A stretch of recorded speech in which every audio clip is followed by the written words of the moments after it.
Hello, and welcome to today's webinar on code golfing. So what is that? Well, in essence, when challenged with a problem, you come up with a solution, the shortest possible one, counted as symbols. This is a popular sport among programmers today. And apart from programming languages designed specifically for golfing, APL does really well. So this concept is probably not new to those of you who've been with APL as long as I have.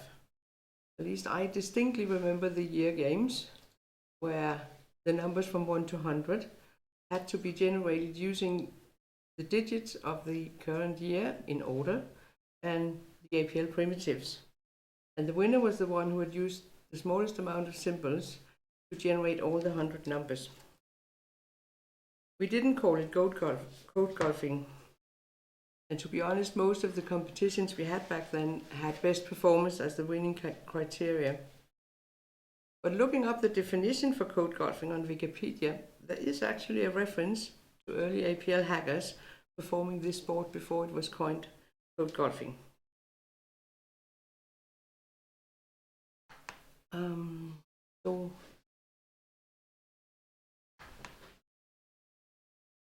your screen is dead.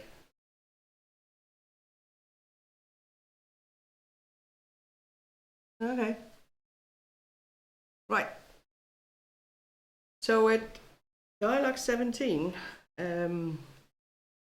we had some experience with this code golfing. We have a couple of code golfers at Dyalog, and they have been traveling the open for us, and it seems to be a really good way to interest young people in APL. We had a workshop at Dyalog 17 headed by Adám Brudzewsky, Jay Fote, Marcel Lockbaum, and Roger Huey, and that generated a lot of interest, a lot of participants, and some enthusiastic coding or golfing. In addition, Optima Systems sponsored a code golf course that ran online during the user meeting. The winner here was Francesco Garu from SimCorp Italiana, and a special prize went to Veli-Matti Jantonen as the best lateral thinker. So because of that interest and that enthusiasm we saw there, we decided to also invite those of our users who were not at Dyalog 17 to compete at an autumn code golfing tournament. The problems that we've presented here are designed to favor some of the newer features of Dyalog APL. So there's a bit of education in there along with the fun of it. So let's see what it was. I will now hand you over to Adám Brudzewsky, our code golfer par excellence, and let him take you through the course.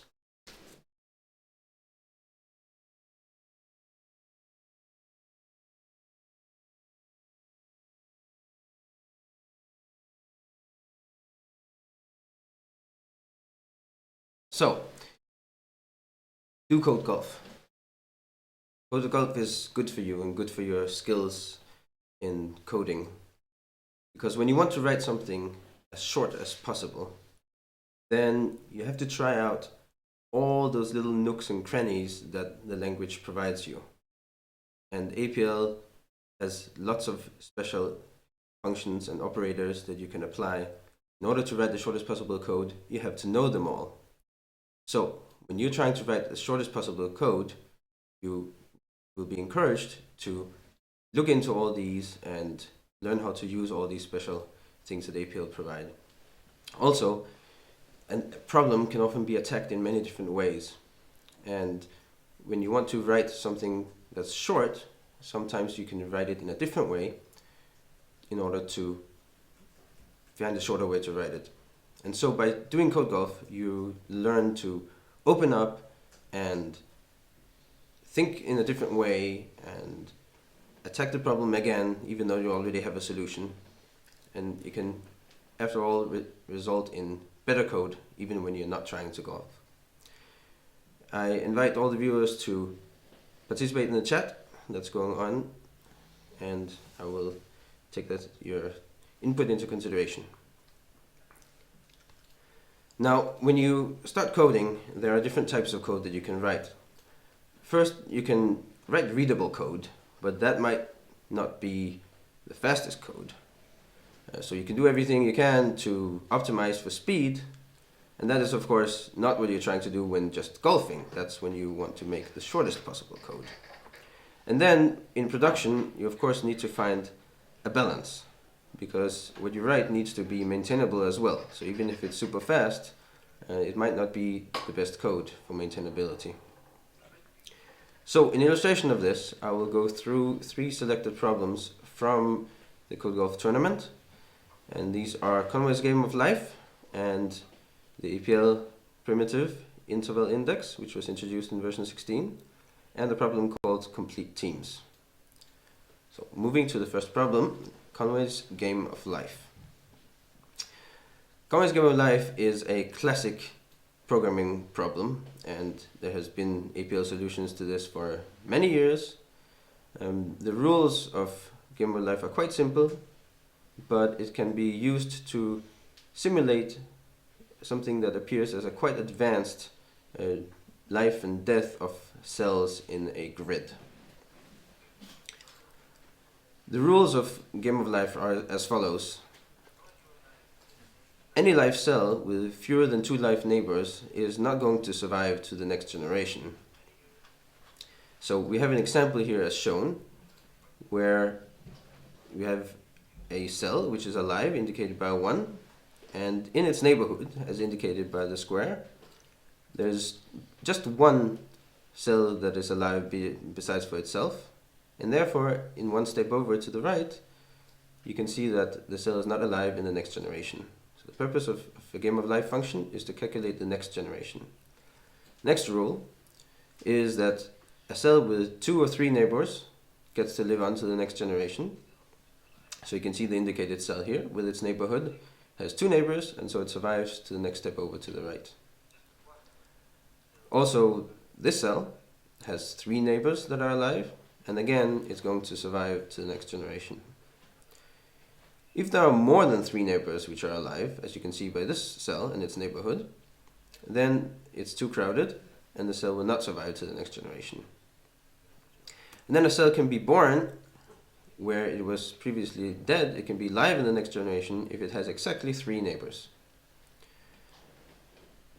There's also a rule for this tournament that the walls where the world ends are hard walls. It means it's as if there were dead cells all around, and the cells cannot grow out of this world. Now, in order to solve this, we could try attacking it with these rules, or we can attack the problem a different way by rephrasing the rules. These are how the rules were given in the tournament, and we can rephrase them like this. That for every position, the next generation has a live cell in that position if it was dead in the previous generation, but it had 3 alive neighbors. So that's 3 including itself, but itself doesn't matter. As you can see by the indicated cell, it is dead in the first generation, and then it has 3 neighbors. So in the next generation, it is alive. Next rule is that it was alive in the previous generation, and it had 2 alive neighbors. So that's 3 including itself, as you can see by the indicated cell, and it lives on to the next generation. And finally, if it was alive and it had 3 alive neighbors, so that's 4 including itself, it also survives to the next generation, as you can see by the indicated cell and its neighborhood. So there's a traditional Game of Life solution. It has a famous video on YouTube, and it's fully explained there. And the winning solution in the tournament, using new version 16 features, was as follows. And while they look very different, and of course the golf one is much shorter, they're really doing a similar thing. Each one has 2 distinct parts. One where it defines the criteria for living on to the next generation, and one where it calculates how many neighbors there are and how many cells there are, including itself. And there's a slight difference between these 2 solutions. One is life on a torus, one is life on a plane. The stencil operator that's being used here in the golf version may be extended in the future to also allow life on a torus, but these are details. Now let's take this golf solution and take it apart and look at how it's working. So it is a tacit function. It's a train. It is specifically a fork, which means it has three parts: a right part, a middle part, and a left part. The middle part is being applied between the results of the left and right parts being applied to the argument. So let's take a look at the left side first. So we apply the left side with a stencil operator. Now the stencil operator here is being used with an operand, the function on its left, which is quite special. So let's first take a look at a normal application of stencil just by enclosing the argument to the operand. So we have this world, a Boolean matrix, and the stencil operator will cut out the neighborhood of each single cell, each single item of the original array. So you can see here highlighted the original array and the neighborhood. And in order to keep the size 3 by 3, as the right operand to stencil says, then stencil has padded the edge cells with some empty cells. And that was what we mentioned, that according to the rules of this in the tournament, the edge of the world should be considered as dead. So this is exactly what stencil does. Now, moving on, and we can see that each one of these boxes in the enclosed result corresponds to a cell in the original world. So here's the first one, and we can see how the padding was added, and we can see its neighbors, and the second one likewise. And so too for all of them, of course. Now, in order to analyze what the original operand function is doing, we will just have a look at the first one. So we pick the first one, that's the top left corner, and then we do a monadic iota underbar, that is where. That gives us a list of the indices of the ones. And then we do tally, which was introduced in version 14, which counts the number of indices, so that's 2. Now, counting the number of indices where there is a 1 is, of course, the same thing as summing the ravel of that neighborhood. But here we save one character for golfing purposes by writing something quite unusual. So this is an example of golfing from 3 to 2 characters. Let's go on with the fork. So we have the right side of the fork, which looks complicated, but it's really not that bad when we take it apart. So here's the world again, and we can see that we have multiple functions and elements of this fork. So it's a fork where the right side of the fork is again a fork by itself.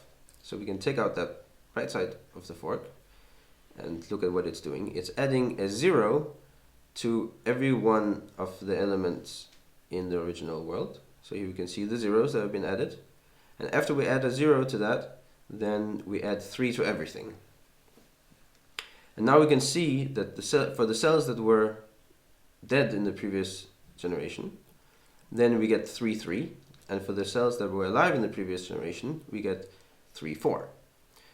So these are the number of cells in the neighborhood, including itself, that need to be alive in order to be alive in the next generation. So we can see for a dead cell, there's only the choice of being 3. This corresponds to the rule that a cell will become alive from being dead if it has exactly 3 neighbors. And if it was alive, it can be either 3 or 4. So that's counting itself. So that's 2 besides for itself or 3 besides for itself. Gives 3 or 4 in the entire neighborhood. So then we just look whether the number of live cells in the neighborhood, including itself, is a member of the allowed numbers that will cause life in the next generation. And we do that for each one of the cells. So that's membership each. And that gives us the result for the next generation. That's game of life in APL in only 17 characters, which is, as far as I know, the shortest it has ever been done in APL, or for that sake in any mainstream programming language. Now up to the next problem. The next problem is implementing the new primitive in version 16, interval index, but using pre-16 primitives, of course. So interval index gives us information about which gap an element fits in an array of sorted elements. So here we have 1, 4, 5, 8, and these cut off the gaps, and then we have gaps in between them and before and after them, and we are going to place 1, 7, 2, 9, 0 into these gaps. So we can see that, for example, 7 fits into the gap between 5 and 8. So that is the third gap. And so too for all of them, 7 fits into the third gap and 1 fits into the first gap, and so on, so on. Now, in a traditional solution, and we might go through all these steps, but the golf solution, the winning golf solution, is very much shorter. Of course, in version 16 we have a primitive for this, so we don't actually need to write anything more than a single character. The golf solution is a bit involved, but we can take a simplified version of it first and analyze it, and then we can go on to the more advanced version to understand what it's doing. So it starts off with an outer product, which is smaller than, and it's going to compare all the elements on the left with all the elements on the right and see which ones are smaller. So that gives us this table, which is really a precedence table. You're asking which elements on the left precede the elements on the right.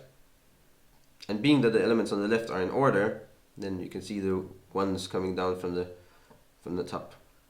And what we want to know is which gap do the elements on the right fit into. So that can be rephrased as how many of the left argument elements are smaller.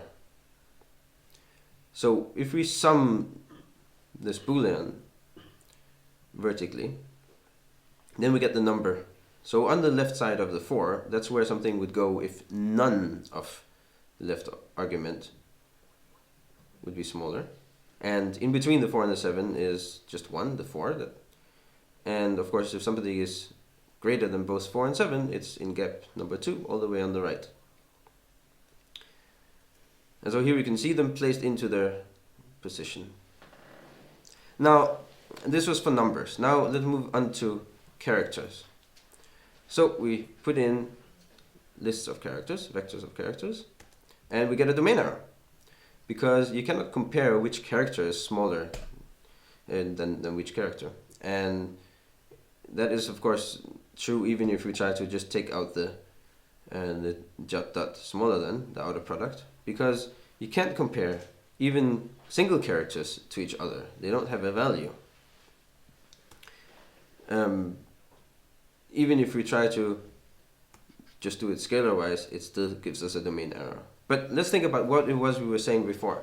We're not interested in whether it's smaller. We're interested in what precedes what. So if we find a different way to express precedence, that can be by putting them together and asking for their proper order. So by asking for by grading, then we can get the order of them. So we can see number 1 is D and number 2 is E.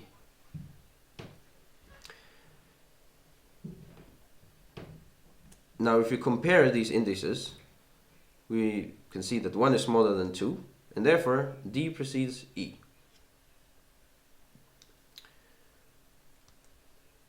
Then we can take this smaller than reduction of the grade together with the concatenation of the two and put them together and make a train out of this. We need the jot there in order to make sure that it stays on the top, two things being done one after another. And we get this true value that D precedes E. Then we can take this and we can put it right back into our original outer product for the vectors, and that gives us our table of which characters precede which characters. And then, of course, we can take that and put it into our original solution with the summation, and we can now get the gaps. So we can see that the E belongs in the gap in between D and G, and so on. And here they are, placed in their proper positions. Now, of course, in Dyalog 16, we can replace all this with a single character. This is interval index, which can do much more. It can work on any array, not just on vectors, and it will possibly be extended in the future to work on any data whatsoever. Now, before I continue with the next problem, which is complete teams, I'll say that the solutions will be published and will be available to see. So the next problem is complete teams, where the problem boiled down to getting those numbers that occur exactly twice. It was phrased slightly differently, but this is the gist of it. And so we can see, as indicated here, that there is exactly 1 7, and there are 2 1s, and there are 3 8s, and there are 2 2s, and therefore it's only 1 and 2, of which there are 2 that only occur twice. And so too for the bottom solution, that is, there are 2 1s and 2 5s and 2 9s. They're in the order of appearance there. So implementing that using only features that were not in versions before 16. A naive solution, which is very readable, is to compare all the elements, and then we select those that have only 2 matches, and we use that and then we find all the unique ones, and that is the result. But because of this outer product of comparing all elements to all elements, then this is a very inefficient solution. Instead, we can write a fast solution with a good algorithm, and as we can see, it becomes much longer and less clear what is going on. It's important to have comments in your code. Now, winning golf solution was much shorter, but looks quite obscure again. If you're doing production code, then you want to have some compromise between these. And inspired by this golf solution, you can write a much more readable and efficient solution, which has an acceptable efficiency, maybe not as efficient as the long solution, but good enough for production and still clear, and using the key operator, which is made for exactly this kind of problem. So let's go through the golf solution. It is a top. It has enlist as the left part of the top, and it has a fork on the right side. So let's leave enlist for later. Let's look at this fork. So again, we split it up into the 3 parts. We have key with its operand function on the left, and we have unique on the right. Let's do key first. So given these numbers, as we saw in the earlier example, we are going to apply the key operator, and this is a bit of a special operand function on this left. So let's take the simple one again, where we just enclose the argument to the operand function that gets applied to everything that key gives it. And what it does is it collects all the indices of each unique number in their order of occurrence. So we can see we have a single 7, and that occurs in index 1, and we have the 2 1s, which are in position 2 and 6, and so on.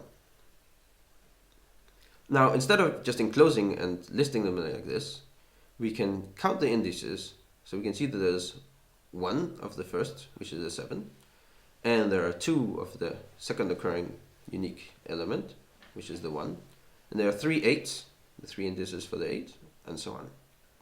And then we can ask, is 2 equal to that? And then we get a Boolean. So for 7, it is not true. And for 1, it is true that there are exactly 2. For 8, it's not true.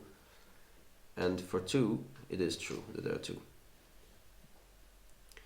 So let's take this that we've now learned and put it back into our original train and look at the right side of this fork, which is a unique. The unique does as it its name indicates, it just finds the unique elements in the order of occurrence. Now let's fetch the result we got before from the left side. So we have this boolean, and we use the new partition primitive added again in version 16. And partition works like this, that whenever there's a 0 corresponding to an element on the right, then it drops that element completely.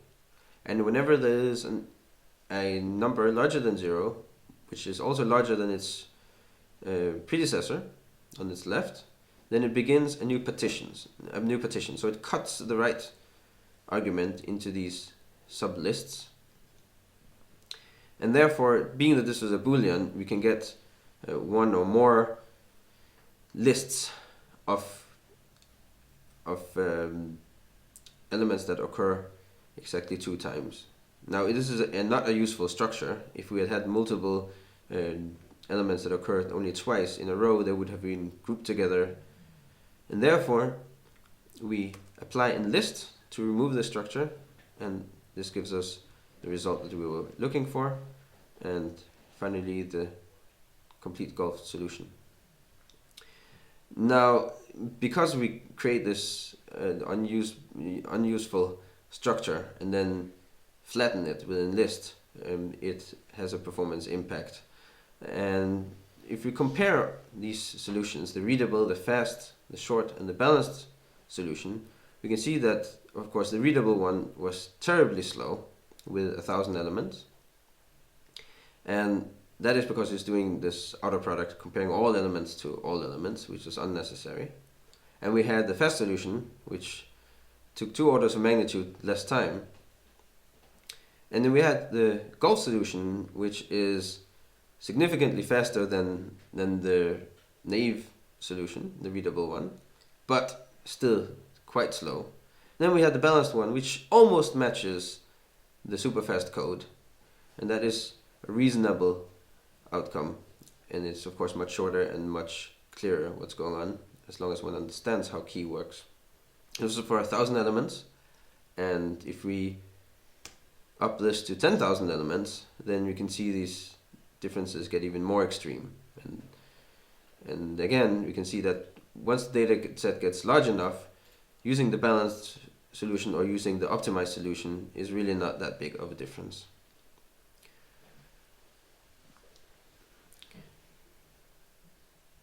So moving on to the scoreboard, congratulations to Nick Nikolov, who did an amazing job of golfing this, and thank you to all that participated. It has been great fun to help arrange everything. If you are interested in more CodeGolf, then I can recommend the CodeGolf Stack Exchange.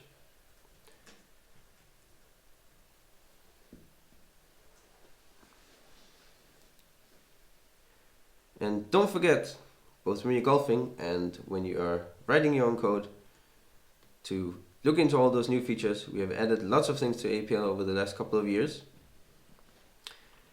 So have a look at this table, look at all the things that are in APL, apply it to your code, write better code, shorter code, and clearer code. And I hope to see you back again for the next webinar. Thank you very much.